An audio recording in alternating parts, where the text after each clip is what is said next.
Hello and welcome to this review of my Remington Super Riter, the latest addition to the Remington brand range. This wonderful portable is equipped with the latest innovations and represents the absolute cutting edge in typing technology. Typing up to 10 carbon copies at once and stenciling with unparalleled precision, available to you now after a small down payment of only $1.50 a month to be paid every day in addition to taxes and a small carrying charge, as well as carrying charge taxes. Hello and welcome to this review of this very vintage and extremely mechanical computer keyboard, the Remington Super Riter, which I got for £5 from a recycling centre recently. It's from 1959 and despite its age, it's very modern because it's actually wireless. There are no cables or ports on it at all, so it must have some Bluetooth device and a battery inside or something. Considering how old it is, I thought it's probably XT, but despite my best efforts, I haven't been able to get it to talk to my computer yet. It's got its own detachable display made out of paper though, which shows what characters you're typing. Very thoughtful of them to put that in. The keycaps are double-shot ABS and very small, and the switches are rather open because you can see the long metal sliders, which are horizontal for some reason, right through the keyboard. It's got a nice 60% form factor, more or less, but the layout is rather weird with the backspace key here as opposed to on the right side and the arrows pointing the wrong way around. It's also got no Control, Alt, 1, 0, exclamation mark or escape keys. There's no caps lock indicator light and the tab key is over here and it's ginormous. Moreover, they put the enter key all the way over here, which is quite non-standard. Anyway guys, I thought today I'd show you something a little bit different. Instead of focusing on the usual mechanical keyboard, we look at its ancestor, the typewriter. Now some people, especially the younger people watching this who haven't used a typewriter before, may be under the assumption that mechanical keyboards, especially old ones, are a lot like typewriters. The reality is, it couldn't be further from the truth, and I thought it'd be interesting to remind people just how much of an improvement the computer keyboard really is. Because trust me, typing on this thing is so fucking hard. You have to absolutely smash the keys, otherwise it doesn't strike the paper with enough force to leave a print, and you have to push the keys so far down too, look at this. That's when it's on the paper.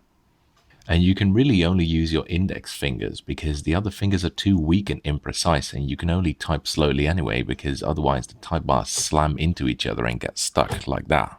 In fact, if you use a keyboard, any keyboard, after using a typewriter for a while, it's like typing on whipped cream, so soft and smooth and silent, because oh my god, does this thing make a lot of noise. I made 2 typing videos that I put in at the end, one where you can see the mechanism at work, and one filmed under the conditions I normally use, except from twice as far away, and the second one really goes to show just how loud they are. I mean, that's just insane. I've measured it. A good keystroke is about 73 decibels, more than the sound of busy traffic, an alarm clock, or a vacuum cleaner. Compared to a Model M, it's 11 decibels louder, which, to our perception, is over twice as loud. That's right, over twice as loud as a Model M. Let's see if I can compare the two real quick.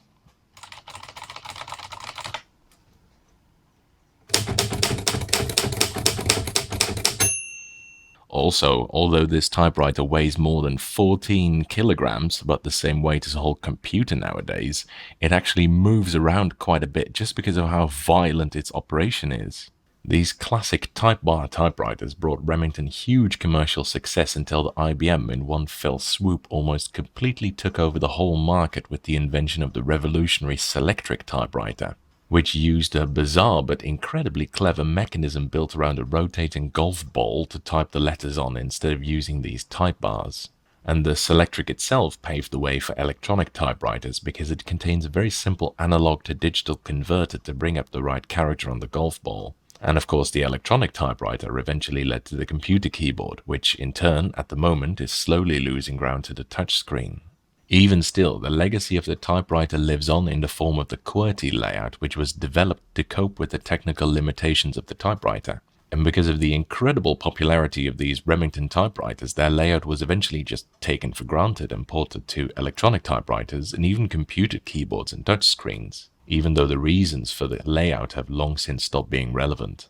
In fact, the Qwerty layout is so ingrained into society that even layouts which have been specifically developed to be as efficient as possible for computer keyboards rather than typewriters have never really caught on. Possibly the best example in history of a switching barrier, also known as the Qwerty effect. Anyway guys, I hope you enjoyed this blast from the past. Normal servers will be resumed next week, and as promised, here are 2 demonstrations of me typing away on this typewriter.